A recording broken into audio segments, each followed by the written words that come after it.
Hello and welcome back to Veteran Instincts. This week we bring you a casual match between UK System Open semi-finalist Kris Bengtsson and the 186 resident list building mad scientist Andy Brazier. Hello guys. Hey. Hi. We wanted to focus on the recently released new ships for the Resistance and Imperials, so we asked our players to build lists focused around the new TIE Brute and the new T-70 pilots. More than a few difficulties getting this game recorded have meant that an entire new wave has been released in the meantime.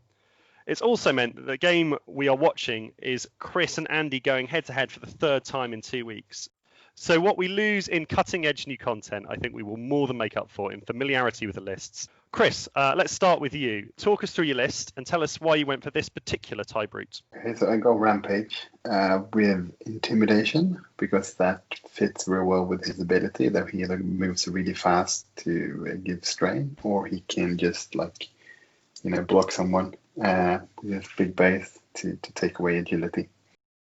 And I gave him a tractor beam just to add that risk, and he's the ship always shooting first on this list since everyone else is initiative 2. And the Brute isn't really there to do damage, he's just there to make sure the bombers hit really hard. And then I have 4 TIE bombers, scimitars. 3 of them have concussion bombs and fuses, and as well as barrage rocket. And then the last bomber has barrage as well and a seismic. So it's basically area control and pretty decent alpha strike. Nice. And then Andy, over to you. What have you gone for? So I've gone for 3 T-70s. The idea for the list really started because I wanted to see if the new version of Poe could in any way be useful. So I kind of basically started with him.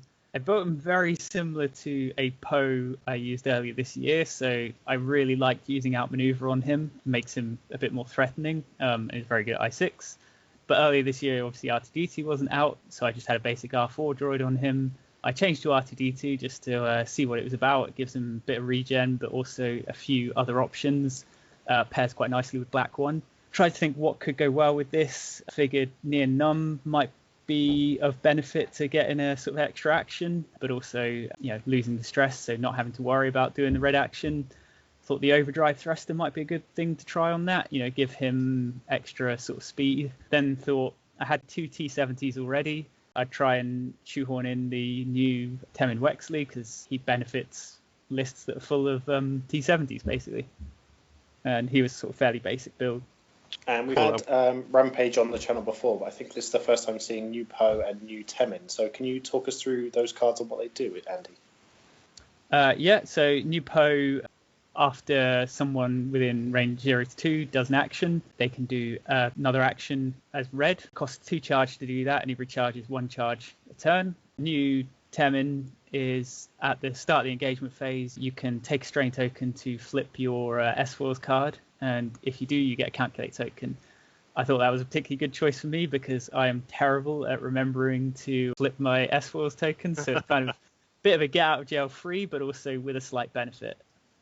I love the secret hidden use of Temin there. That's great. I think it's a great use. Before we get going, a couple of technical notes for the stream. This match was played before the recent points change, which results in Kris's list being illegal at 204 points. But I think it's still a really good example of a Rampage-based list. And as you can see with this many upgrades, it doesn't take many sort of changes to this to get it back legal again. And Andy's list actually loses a fair few points with the reduction in the T-70s. So room for more tricks on that if you like the look at it, viewers, or indeed just taking that bigger bid for those high initiative pilots. One final thing, at the time we recorded, the overlay does not like R2-D2 droid. It breaks everything. So R1J5 bucket is ably standing in for him on the overlay. It has the correct number of charges, and we will keep track of that during the course of the game. And so then one more list building question for you, Andy, just as we start here. So you've got Neon and you've got Poe. You've decided to put Black One on Poe. What's your thought process or rationale behind that? It hurts me when I see something out of canon that far. So I'm like, what Poe would be flying back one? It's literally that. It's 100% fluff. it's 100% fluff, and I cannot bring myself to do it. Like, if Poe wasn't in the list, I'd be all right doing it. But if Poe's in the list, he's got to be the one that's black one. And I know that sounds really stupid. I could give a more tactical reason, is that with the new changes to slam, Poe being able to do other actions as well as a slam no longer means he's limited to just a focus. Yeah, I think he's a lot better now with that change to slam. Yeah, and I think that's really valid. Neon Numb used to be so great, right? Because you could get that pattern analyzer action afterwards. But now Poe has access to the two actions with the slam. I agree. I think it definitely encourages you to put Black One in the thematically correct place. So we can see the first couple of moves coming out here. Guys have sort of set up a fairly loose spread of asteroids in the middle of the board and set up in opposite corners to each other. Kris, couple of bumps, keeping everything in that corner. Are you waiting to see where Andy goes here? Yeah, somewhat, because I kind of I want to set up the joust, because if we can just joust and I'll trade one ship for one ship, I think I'm in pretty good shape. So I would want to be able to turn both alongside my own edge and just turn back left from where we're standing right now and just head up straight if Andy decides to go hard to his right at the start. Sometimes people do that. Sometimes they try to just go for a diagonal joust. So I want to keep my options open for both. And Andy, a bit more maybe of a tricky approach for you. This is a situation that a lot of players will find themselves in, where they are moving second, but definitely not the better jousting list. How do you go about getting a favourable engagement on that kind of first turn of firing? My only thought was get as close in as possible and try and destroy at least one before it blows me up. I honestly didn't know how to approach it with all those barrage rockets. It felt like it was fighting a losing battle to sort of try and swing round lots, play around lots. My only thought was, getting close and try and blow up one, and it makes my job a little bit easier. Yeah, the barrage rockets make it a really different list, doesn't it? That exchanging of range 3 fire where you'd usually be fairly happy with your shields and heroic in place. All of a sudden, the bombers have more agility than you, and you really don't want to be trading damage equally. Yeah, pretty much. And then, Kris, just a question for you as well. So you have obviously 3 copies of concussion bombs in this list. What are your thoughts on that? It's a fairly new bomb. It's just gone up in price. I mean, they're hilarious in the way they work.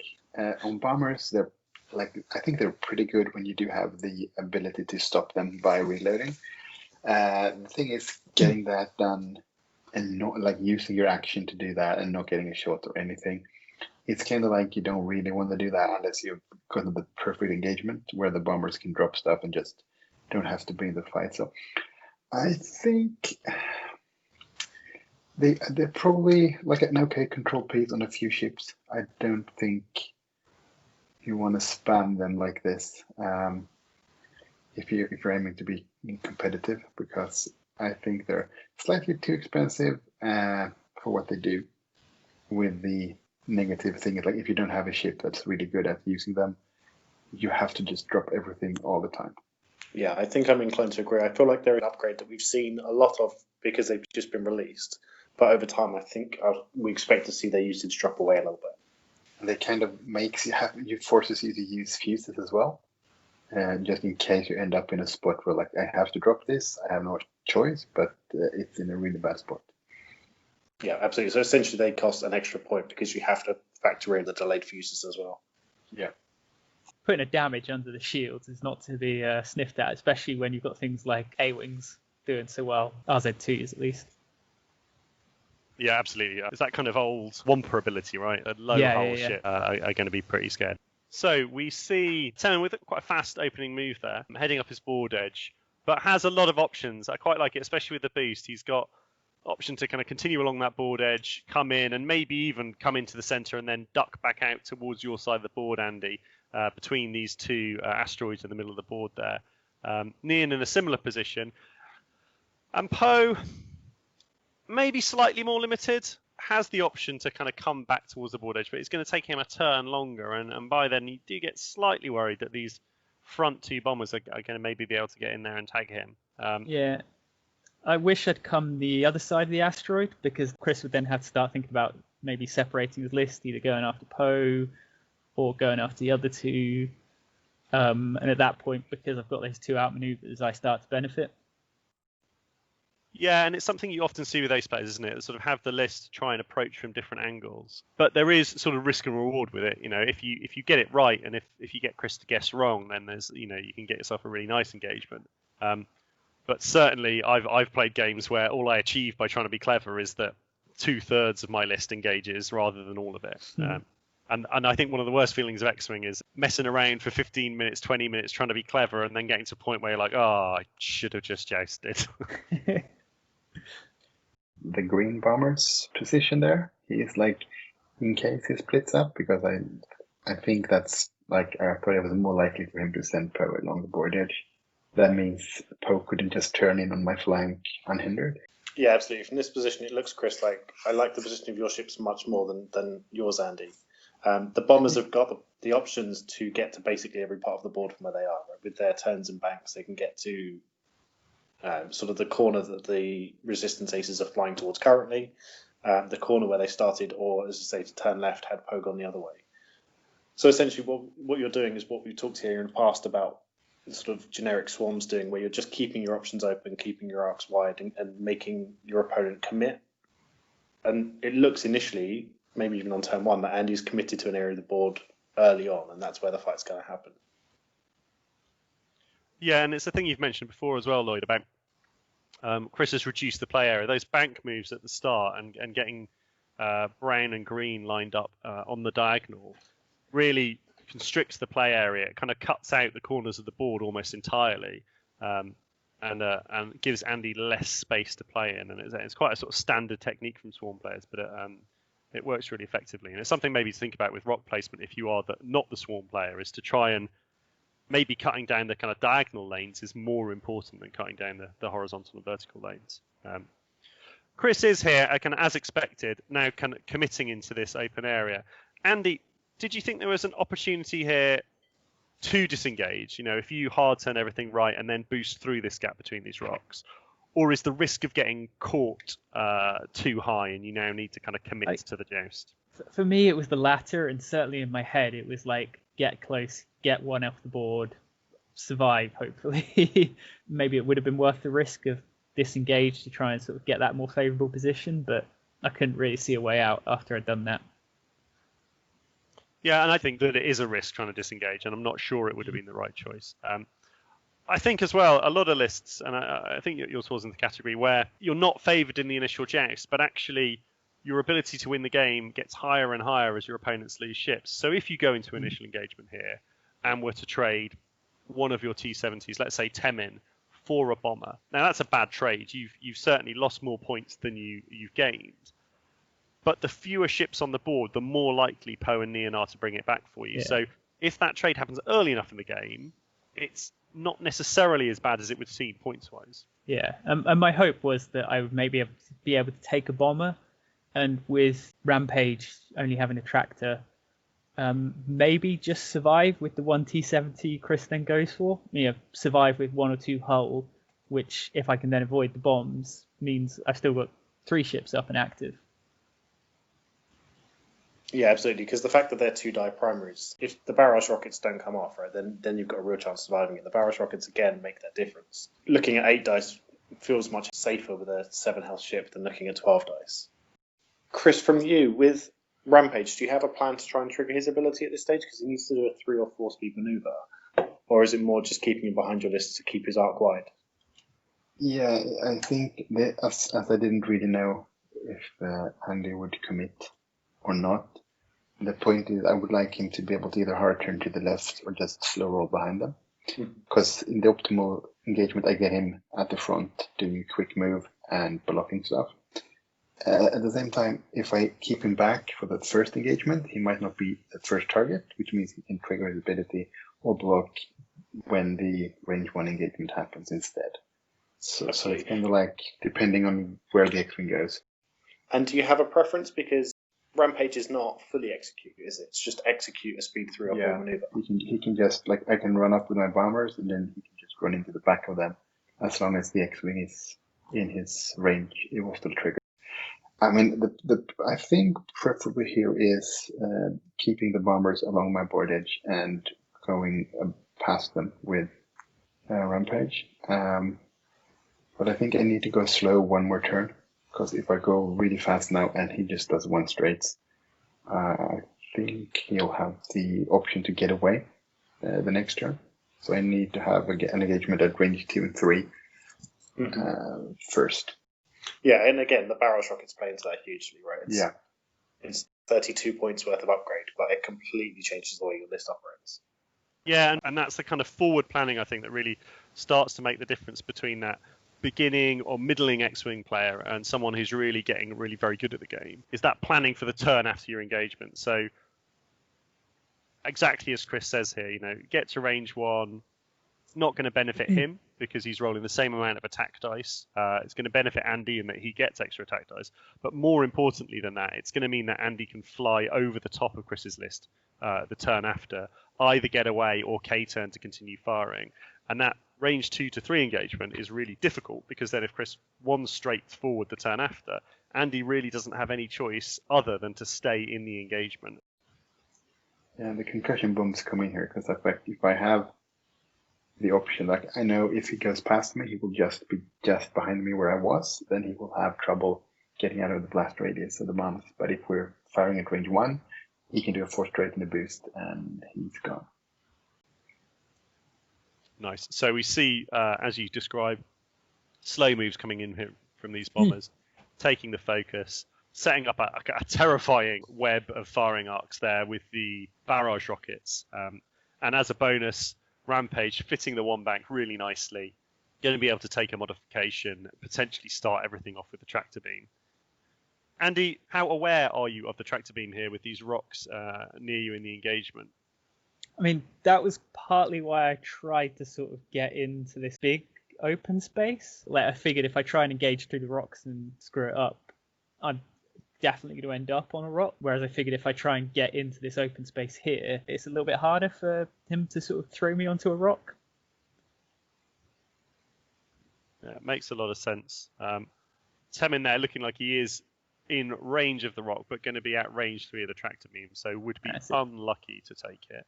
I focused with the intent of using Poe's ability for the first time and getting Temin into that range 1 spot that I was mentioning earlier, basically. Wonderful. Yeah, so that's the first opportunity to see Poe's action. So Poe's action, as Andy described, is old-fashioned push the limit, but rather than being just for Poe, for anyone in the list or anyone at range of him. But because of that, 2 charges it costs only every second turn. I left the foils closed as well, just because I figured with Temin's ability, it gives me that option of a barrel roll if I wanted.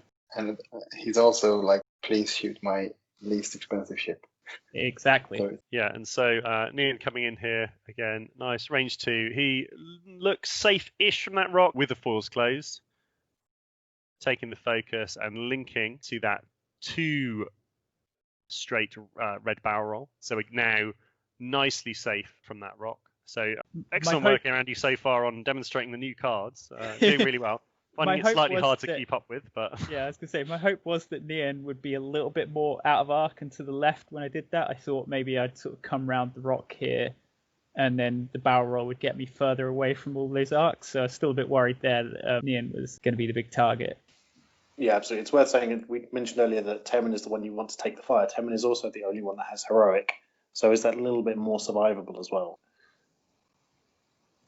Yeah, an interesting move with Poe here. Poe is ducking out. Obviously has options with Black One. And was that the 3 hard into the Talon roll we see there? It is indeed. And why the Talon roll rather than just another 3 hard? I wanted to engage on a single ship to try and get rid of it. If he'd just done the 3 hard as his slam maneuver, I wouldn't have been able to get like optimum shots on a single ship. Yeah, absolutely. They left you shooting at green or at Rampage, and green can't be focus fire, and Rampage is not taking as much heat. So whereas at this point, I feel like yellow or is it brown were probably the best ones to shoot because they're within range 1 of at least Temin and probably Nian as well. Does leave Poe a little bit jammed up by that rock for next turn, but I suppose that is a problem for next turn. Yeah. Again, I thought it was going to be slightly more to the right so that a nice blue bank would not hit the rock and I'd be fine. But like the position he ends up in looks to be a bit close to the rock for comfort, but is what it is. And I think fair to point out at this point, Andy, that you have not played a lot of games on TTS, and No. as we've seen with everyone we've had on the channel, and certainly we've experienced ourselves, it is different to the tabletop, and it takes a bit of time to get used to. We see Temin's ability kicking in here. Yep. Everyone has the option to flip foils, which will obviously turn on their 3-die guns, allow them to take a calculate, but at the cost of taking a strain. Obviously a good option for Poe here, who's only really got one ship firing at him, and given that focus fire is king, unlikely to be taking any fire. Maybe a slightly more tricky decision for Nian and Temin, who look like they haven't gone for it. But actually, one of the nice things about lots of different ships taking strain is that you're almost tempting your opponent not to focus fire. So maybe we'll talk through the dice rolls and then have a bit of a chat about that aspect of it. So Poe opening up here, flip his foils, 3 dice at range 3 without maneuver. 2 crits, not bad. 2 dice here. Gonna be looking for some paint because these guys do not like crits. Gets 1 evade and takes Direct hit. Nice. So nice early bonus damage there onto yellow. Makes the possibility of PS killing him a little bit more likely, and that looks pretty important right now for Temin, right? He does not want to be taking all this fire, so the fewer ships on the board, the better.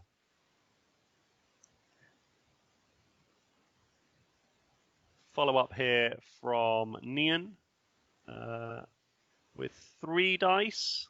Yep. So I think it was range 2, but I had him in my bullseye. Ah, wonderful. So you just clipped the corner on the bullseye there. Nice. Yeah. Unfortunate there with the 2 evades, but does take a further crit, and that's a hull breach. So at this point, I was quite hopeful that I would achieve objective number 1. Yeah, and likewise, just as Nian does, Temin has range 1, has the bullseye, so 4 dice.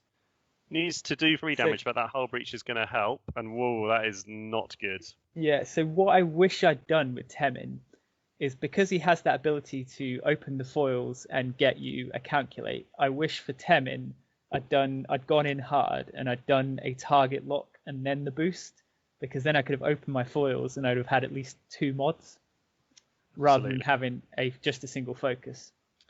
Yeah, and that may well have made the difference. Yeah. Final crit going in there. This guy is on fire, but Alive. is alive. Now over to Kris's shots. We start off with Rampage. With so many shots going in, Kris, presumably this is going to be the tractor beam. Any reason not to do that?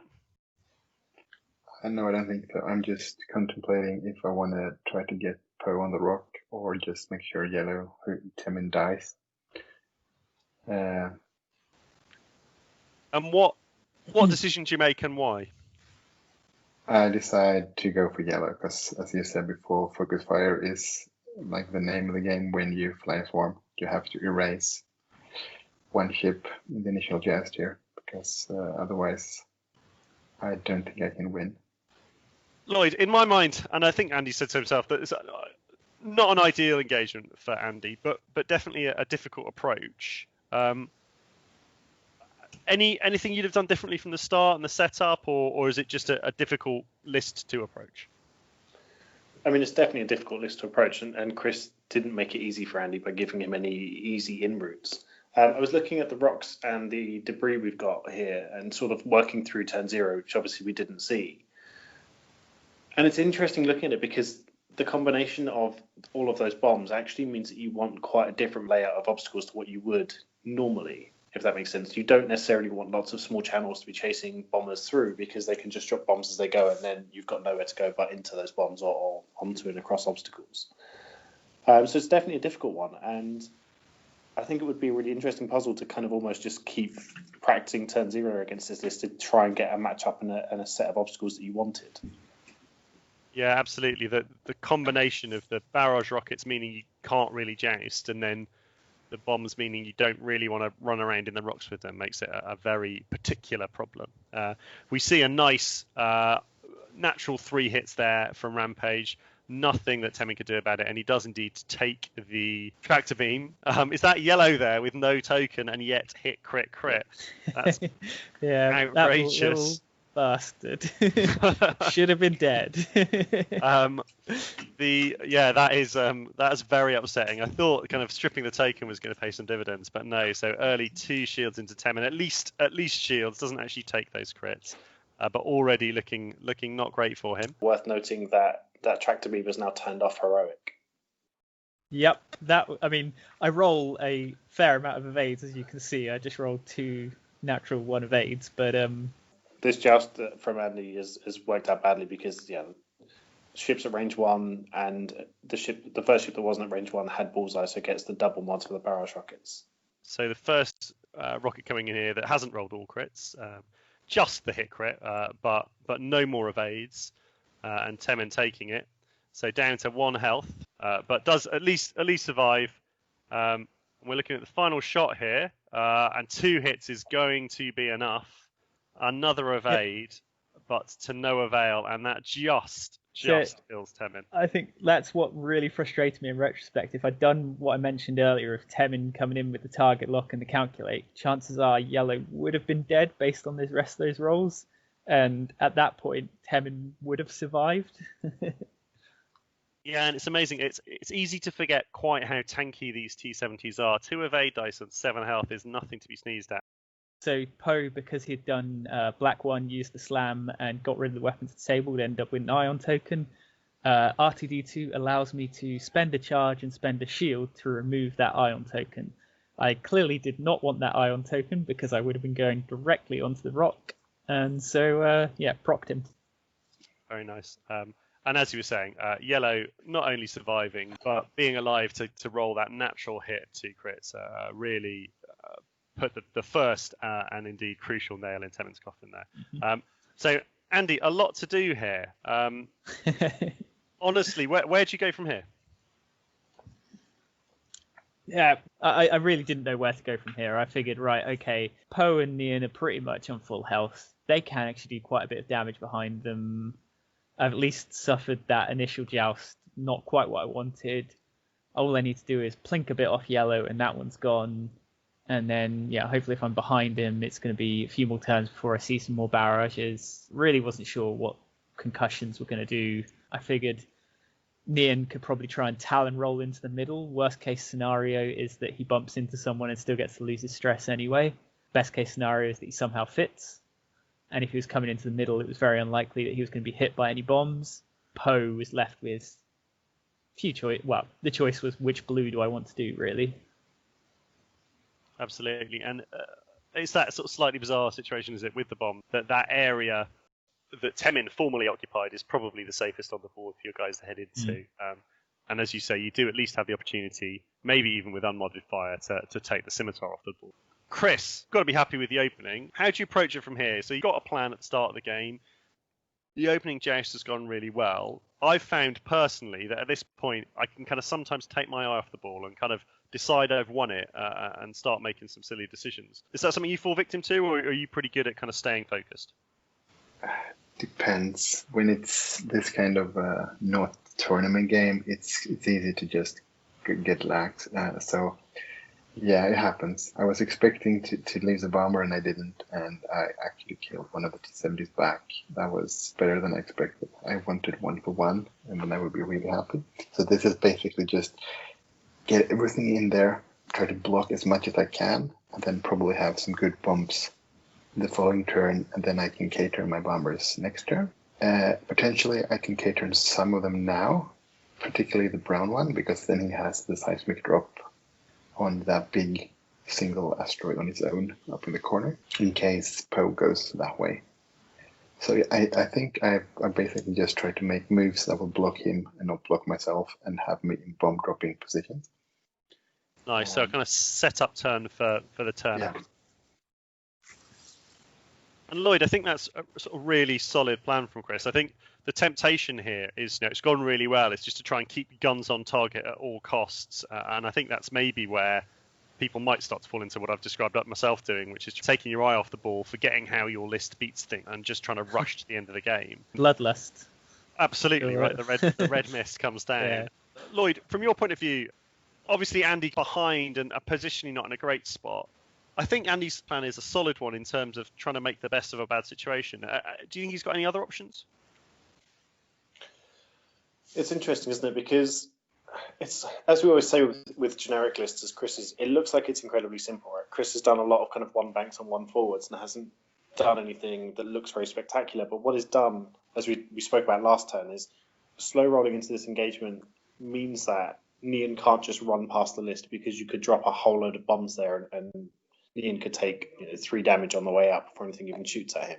Kris has done a really good job of closing down options that Andy has. So you have to kind of decide, right? Do you try and disengage and come back later and get a better engagement where you're not perhaps just jousting into the list, or do you try and get some free shots into the bombers because they're only forward-facing single arcs? You can try and maybe snipe some damage in as they, well, certainly as yellow clears stress and gets some distance from the fight. It's definitely a bigger puzzle for Andy than it is for Kris in this situation, because Kris got such a better engage, it feels like. I was looking at Nian's options and I don't really love any of them, and I feel like if Poe was in a better place, I would like the Talon roll from Nian more. You can afford to go aggressive with Nian if you can set up an end game for Poe, but at the moment you run the risk of losing a chunk of Nian for not very much, and then you're in an even bigger hole. Kris, talking about Poe, I'd be tempted to believe that if you're green bomber here, 2 hards to the left, that there aren't many places Poe can go that will clear stress and not end up with him sat on that rock. Now, the downside, obviously, is that your bomber is then facing the rock and over it next turn, and certainly won't be getting shots this turn. But maybe actually he's in quite a nice position to drop his concussion bombs. Was that something you were considering? I think I basically considered all his forward motion moves here. I think I wanted to move Rampage towards Poe, because if Poe is without actions for going over a rock and strained from Rampage, if you get a 3 bank that fits over there, I think I need to get the green guy out of the way to do that. And Andy, for you, we've seen obviously R2D2 already coming into use here and taking that ion token off, but at the expense of not having an Alpha Astromech and that slightly more open dial. Now, obviously, it's still fairly early in this game, but based on the games now you've played with Poe, what are your thoughts about the 2 Astromechs, and which one do you prefer on Poe? See, R2D2 seemed really good on this version of Poe, the Commander version of Poe, because he's not always stressed. I'd really like to try him on old Poe, and I think R2D2 is still really good. If you go down the full sort of Poe route where you've got the black one and not having to worry as much about the ion token, is just a huge, huge benefit in my mind. Absolutely. I think that's really interesting, right, that we have now that kind of diversity and extra decision point whereas previously it was kind of an automatic choice. Now there's a bit more of a conversation. And it also, like, in some of the earlier games we played with this, the regen was absolutely priceless. Like, I didn't use the alternative ability. I just regen 2 shields over the course of the game. And that means your Poe suddenly goes from 7 health to 9 health and still, holding on to all those points. Yeah, I'm certainly a fan of R2D2 on Poe, I think. I've played a few games with Poe, with the overdrive thrusters, and even a couple with the backwards tail slide. And that combination means that he is incredibly maneuverable. And actually there I found myself using R2D2's ability to get rid of the stress quite often. And exactly, yeah. The advantages it has actually over R4 in terms of getting rid of stress is that it opens up the dial completely. Even if you're stressing to then roll over a debris, let's say, you can end up with a single stress or on a double stress and still clear. So I'm a big fan. I would say that Poe is incredible, but I think he's an anti-ace ship. And at the moment, I don't think the meta is there to justify the points. But maybe that's something we'll talk about a little bit as we get further on in the game. We see Kris, true to his word, sort of K-turning the guys who could, dropping those bombs to really cut off the escape routes for these T-70s. And red and yellow there kind of turning their rears towards the engagement and in beautiful spots to drop bombs for next turn. So as you were saying, Kris, not necessarily going for the maximum amount of shots this turn, but setting up the position for next turn. Obviously decided against that rampage move.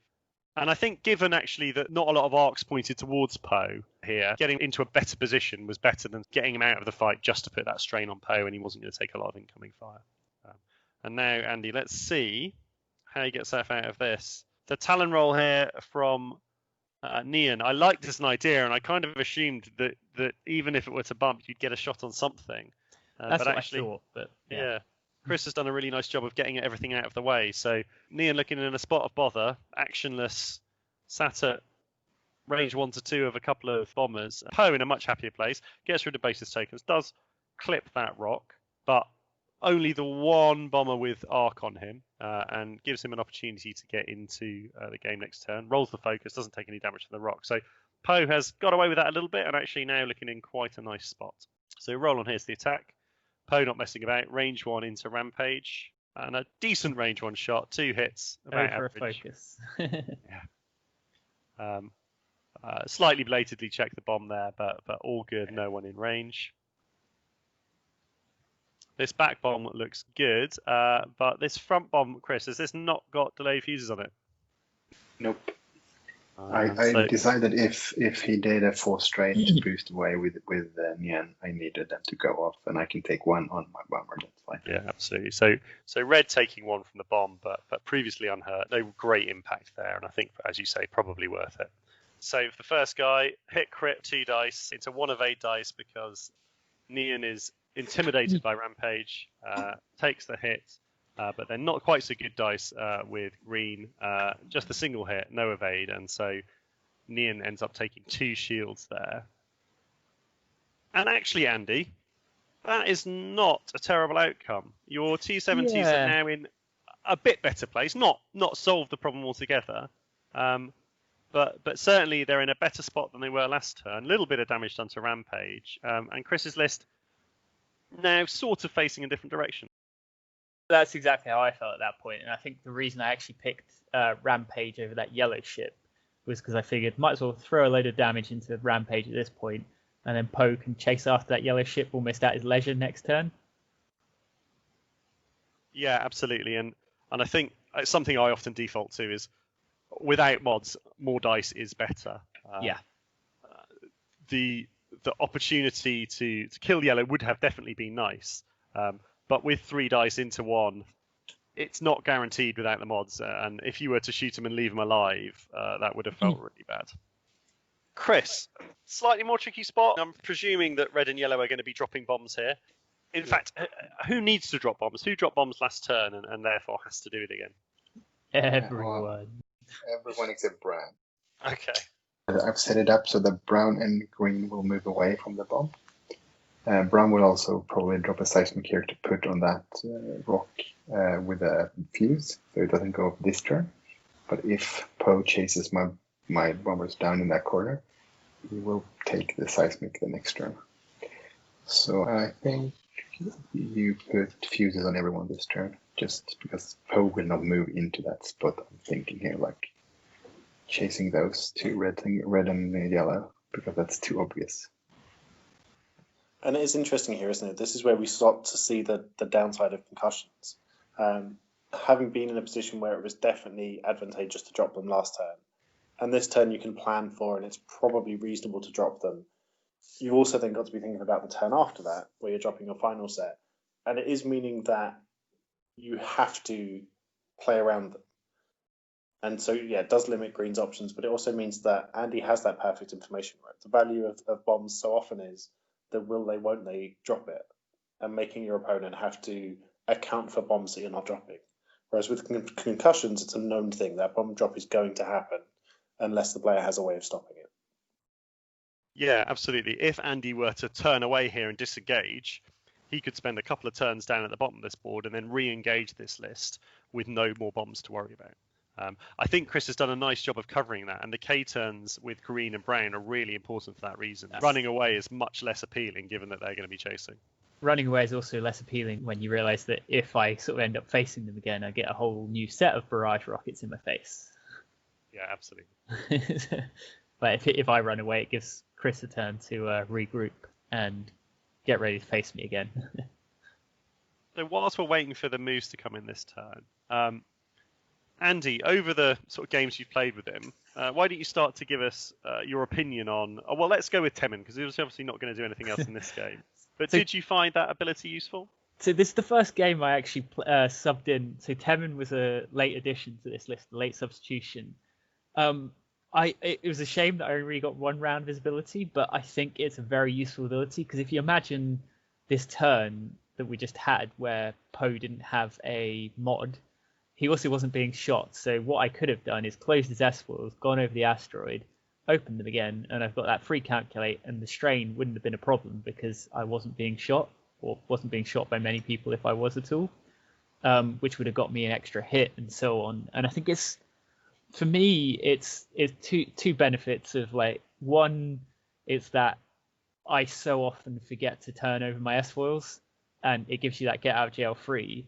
2, just getting that free mod, I think is really quite big. I mean, it's only a calculate, but it's better than nothing.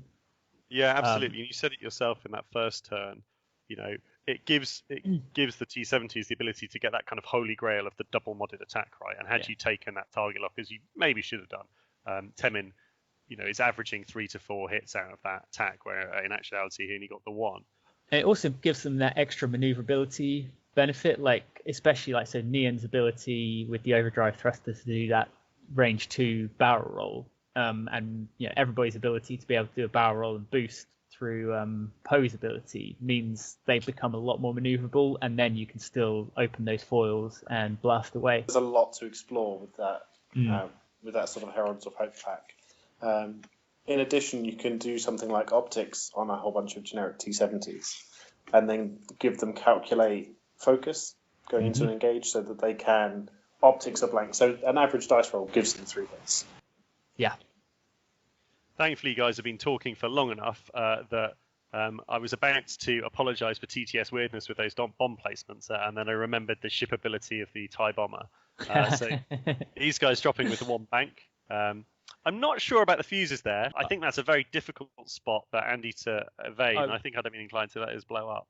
I was very, very, very happy when he put fuses on them. It suddenly meant I realised that I was like, oh, okay, I can, I don't have to worry about those bombs, basically.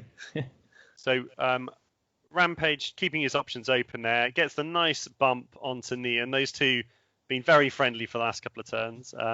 Again, not a terrible spot for Neon. Doesn't look like he's taking any fire. And Poe coming in here. Poe would have been in some bother, was it not for the fuses on there. Certainly would have been having to think about barrel rolling, but now has options. Currently sitting in 2 arcs, but he doesn't want to stay there. My thought was I might as well go into that space because I've got my 2 charges active, so I can do a boost and barrel roll if I really need to get out of the way of something. So at this point, I use Poe's ability, but full out offense and go focus target lock on yellow just to try and get rid of him, really. Probably a bit overkill, but yeah, and that has at least paid off. So only having to spend the target lock, which is nice with his shots coming in. Gets the 3 hits, which is enough to guarantee the kill on yellow.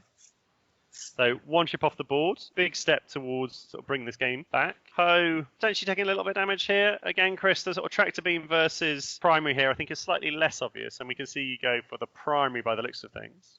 I think that the point was just trying to strip focus tokens, and there's more chance to strip the focus with the primary than with a tractor beam here. See, I was surprised you went with the primary in the end there, because I thought if you tracted me, you could have thrown me right in front of your other one with -1 agility.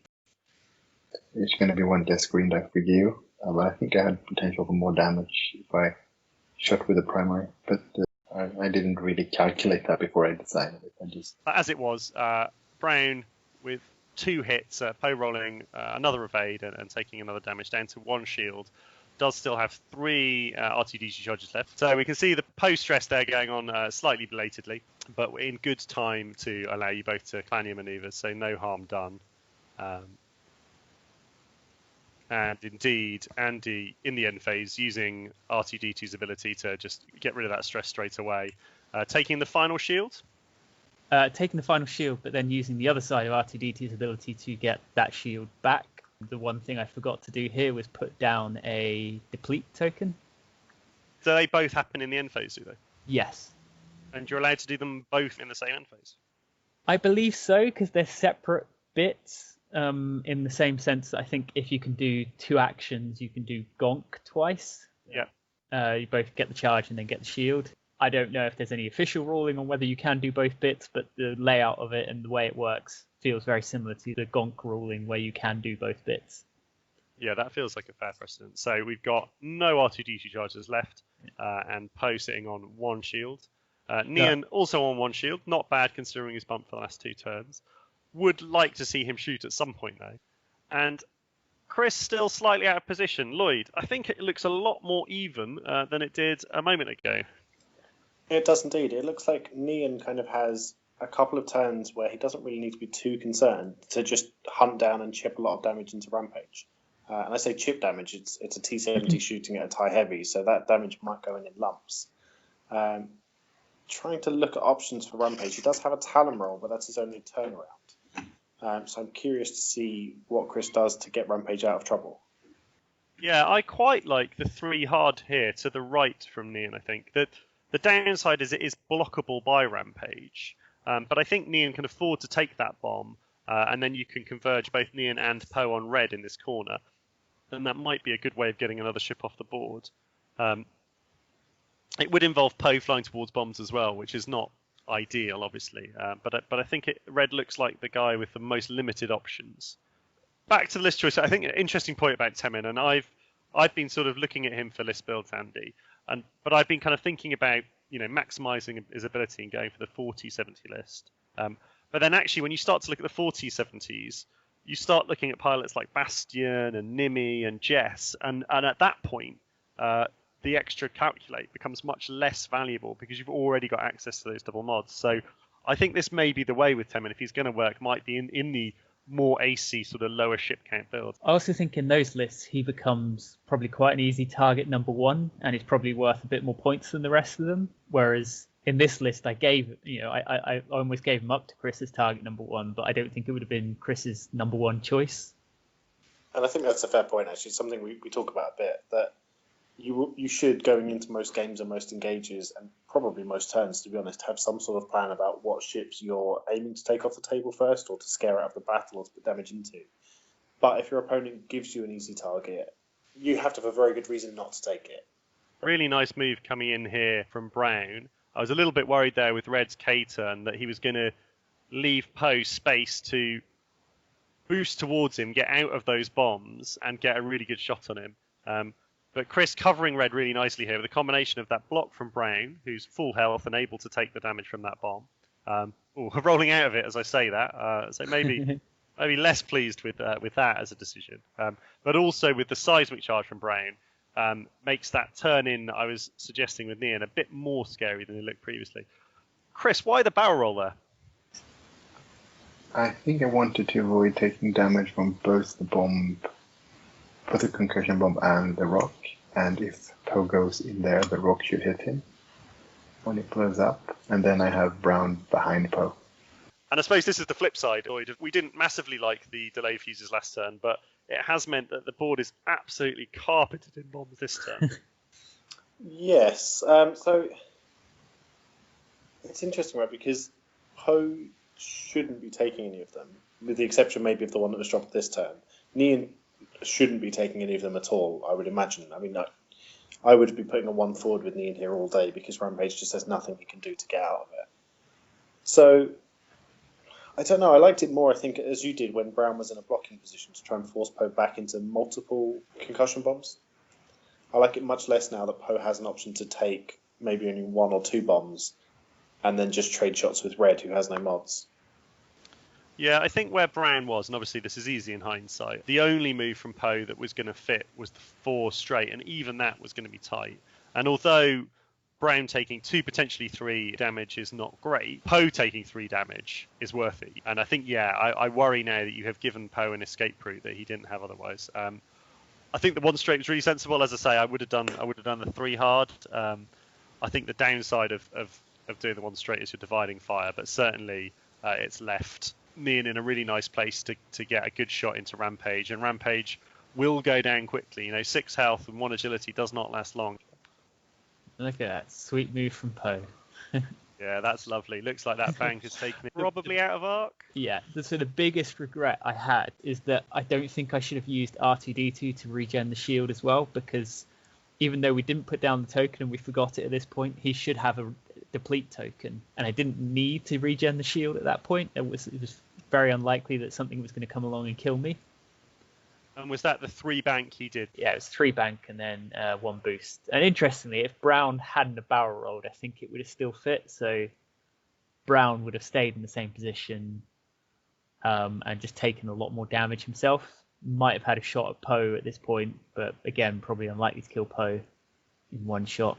So Poe does take the damage from the seismic there, but none of the other bombs hit. He is down to 4 health, and Brown taking the 1 damage, seeing him on 5. Nice shot there from Poe. Illegal roll. This is the roll that was wrong. Oh, right, okay. So, This was nice 4 dice shot there, should have been the 3. And as you say, you come back and fix that later on in the turn. So we'll ignore that one for the moment. Absolutely gutting when I realised that was wrong, because that was such a good shot and actually would have put red down to half health. Points-wise, we've got to be getting on a bit, running out of turns in the game, and that could have been big. Nian takes his shot much less exciting. I think the interesting choice I have with Nian, I was trying to figure out, is that his S4s were closed. I was like, with that 1 forward, would I have had space to fit in a focus into a barrel roll to then be out of arc and get out maneuver and so on and still be in bullseye? I opted for playing it safe and keeping the S-walls open. That feels like one of those things that on the table is much easier to judge than on TTS, especially when, as we said earlier, right, you've not played much or maybe even any TTS. So there we see the rampage shot back into Nian.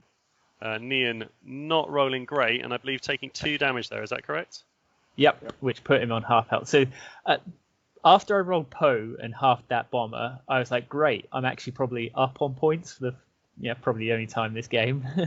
I thought, cool, Nian's going to throw a load into Rampage. Maybe he'll take 1 or 2 back and still be above half health. Did you spend focus on attack then? Yeah, because I'd rolled blank II, and I was just like, I want to do some damage. And so now we get to the Poe's actual attack, with the slightly less impressive 3 dice.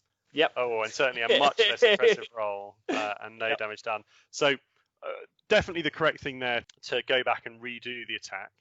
I think in a casual game it doesn't really matter, but maybe an argument to go and re-roll the whole turn. It sort of seems weird that an attack over the other side of the board would be influenced by what Poe did. But I think, as you were saying, Andy, the fact that you thought you'd got those points kind of meant that you could be a bit more aggressive, try to half Rampage, and it wouldn't matter so much if you lost half of Nian. Whereas actually, having not halved red, you may have made a different decision. And I think of the many kind of topics we've covered actually on this channel, one thing we haven't talked about particularly is tournament rules. And this is actually a good example of it, right? That there is a rule for how this works, and you go back and you re-roll everything and you rewind time to the point where that error happened.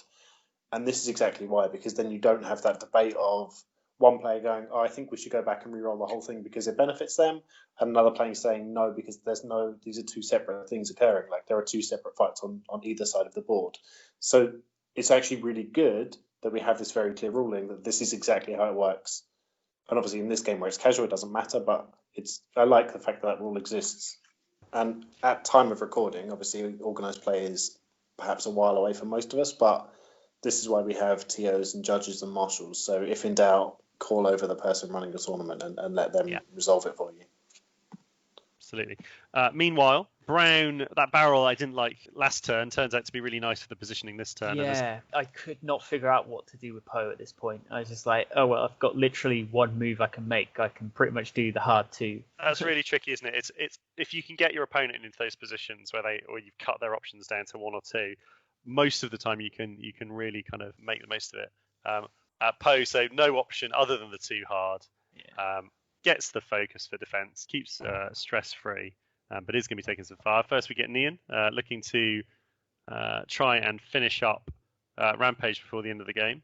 Another 2 damage. Were the game to continue forever, you've got to believe that Nian here is going to deal with Rampage and maybe even then go on to deal with Green. But I don't think that you've got time. Can you remember how many more turns there are, guys? We were getting very close to the end here. I also thought the heavy only had 6 health. So when I rolled those dice, it did exactly 6 damage. And realised at that point there is 8 health on a heavy. they do take a lot of beating. Well, we've all been learning lots this game, haven't we? But at least it doesn't do any damage in return. Rolls the crit there, but Nian getting another evade. Interesting, despite the kind of early swing towards Kris, he's not really converted that into a kind of convincing lead. That shot there where Poe was basically trapped was the difference, really. Poe is now on half health, and suddenly I'm fighting a very uphill struggle with like 2 turns left. Yeah, Poe taking 1 damage there, going to half. And now significantly ahead, a 66-point lead, and with 1 or 2 turns left in the game, it's going to be very, very difficult, if not impossible, for Andy to bring this back. So, Kris, we've spoken a lot about Andy's list, about the upgrades. We'll go back to that a little bit at the end of the game. Your list, as we said, sort of now illegal in the points, but not by much. A nice mix from the Bombers, but we haven't really seen a lot of impact from Rampage in this game. In other games you played with him, how have you found him? He's very good when he's moving as the first chip in my list. I've played him like as either in one of the 4 horsemen lists when you have 4 chips and they're all I4s, or using him as a single blocker in an ace list where you have like Vader and a Phantom or a Defender or something like that. And I think you get more value out of him in those lists, but he also has to carry way more percentage of the list, since he's 1/3 of the list in shipwise. So I think in this list, he like, if he gets the tractor beam, or if he gets the intimidation, or if he gets his ability in, he helps the bombers so much more, because there's so many barrage rockets coming in. Especially if you get either the tractor beam or the intimidation, which doesn't go away from one shot. So I think I prefer him in this kind of list now that I've tried multiple versions, because he doesn't have to carry as much, and if he just does a slight help, it benefits the bombers so much. Yeah, I think I agree with you that he's interesting here. I really like the idea of that tractor beam firing first in your list. Exactly as you just said, every time I've seen Rampage previously, he's been in a 3 or 4 ship Imperial list and is usually the lowest initiative or one of the lowest initiative ships. One thing I would have thought interesting, again, this is obviously, as you said, more of a casual game, and you guys are more in that kind of mindset, but the shot here shot last time from Rampage, I would have looked at a defensive tractor beam shot here, which is a weird one. So Nian is already halved. Putting a tractor beam shot into him gives you an extra die and makes it more likely you're going to hit, and if you drop him onto that rock, there's still a chance he takes damage. There's a chance he takes damage again next turn, and then he's not getting mods, which means that you're less likely to take damage from his shot this turn we're doing now. If he already was half, maybe I should have done the tractor beam instead, because it's also 1 more die, so it's a slightly higher chance of actually. Yeah, I do love a defensive tractor beam shot. It's not something you see very often, but it's quite pleasing when it works. And so we see Nian not tractor beam, not going over that rock and chasing down Rampage. Got a range 1 shot, decent chance of killing him here, 4 dice into 1. And Poe, not with many options, but turning back in to face Red. Red needs to take a decent lump of damage to get half. And I think that the unfortunate thing for you here, Andy, is that even were you to half Red and kill Rampage, that it is not going to be enough points to get you back ahead in the game. But playing aggressively, getting Poe into position to at least try, doesn't really help you out, only rolls the 1 hit. That's not going to be killing any TIE bombers. We get the evades there, no further damage done to Red. Nian's shot here. Ooh, not great. Spends the focus for 2. And Rampage getting the evade, which I believe means he is still alive. And wow, that's not really gone the way it could have done for you. Rampage with a shot back here into Nian.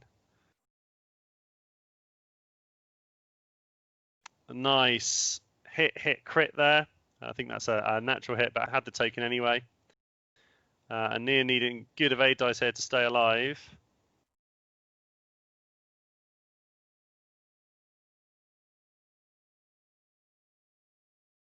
Gets a single evade. Also living on 1, but taking a crit. And the crit is... I think it's Blinded Pilot. Okay, so alive, not giving up the points, and that's the main thing at this stage. Pretty poor roll there for the first TIE bomber. 1 hit going through, though, onto Poe. Poe also looking in danger of dying this turn. Needs a big hit from this TIE bomber to finish him off. He's going to get the 2 hits.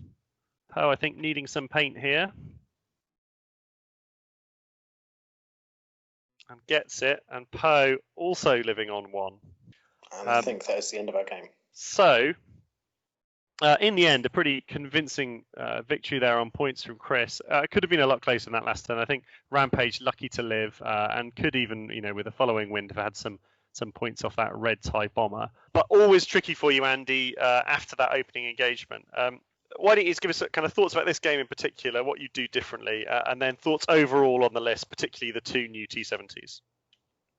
The biggest thing I would have done, as I said early on, would have been to try and maximize that damage in that first engagement, and so use Temin's ability to get get his target lock naturally, and then use his open wing ability to get that extra calculator to just try and push all that damage through, and hopefully, remove one of those bombers. And in this case, potentially at the cost of just having a very damaged chip. A few other mistakes were sort of made throughout, like when I regened on R2 and had that deplete token. I didn't really need to do it. If I looked at the board, I could have seen that there would have been very few opportunities to attack Poe that turn. So, having the extra shield didn't really help at that point in time. I could have got it back later when I was then running away. Potentially sort of kept my cool a little bit more and not had that red mist descend. So Poe boosting in to get that really good opportunity on red in that top right corner was nice in thought, and it looked cool, and I was out of all the arcs, but in reality it put me in a very bad position for that next turn. And if I'd boosted the other way, it could have meant I could have come round and helped finish off Rampage and not taken that extra damage on Poe. Yeah, and that might have made all the difference. I think that's a really good point. I think that boost was very tempting, and I think most of us would have done it. But maybe boosting out and coming back around was the better choice. Had it been a smaller ship, had it not been a 6 health bomber that had only taken 1 damage, maybe that would have been the right call, just to remove that red from the board and get points.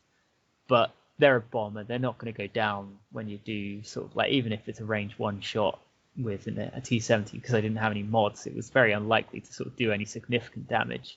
Yeah, absolutely. And the pilots, what do you think of them? With the latest points change, I would have probably used old Poe in this list. I just feel old Poe is just so much more effective because you can do that his ability every turn. Originally I thought, maybe get some A-Wings, and I guess if you have an A-Wing, it allows A-Wings to be slightly better missile platforms. And also because Poe is moving last, he's very often out of place to use his ability. So he needs to sort of either come in first, which is not what you really want to be doing with Poe because he's very expensive, or you have to fly everybody together, which again, because Poe's a lot of points, you don't really tend to want to fly them together. And other than that initial engagement, there was no real good points where I could then use his ability again. So I think unless another I6 comes out for the Resistance that's also quite good, Resistance Commander Poe probably a bit dead in the water. And Kris, this archetype gone up slightly in points. Is it something you'd be pursuing, or do you think there's better uses for Rampage, better uses for the Type Heavy?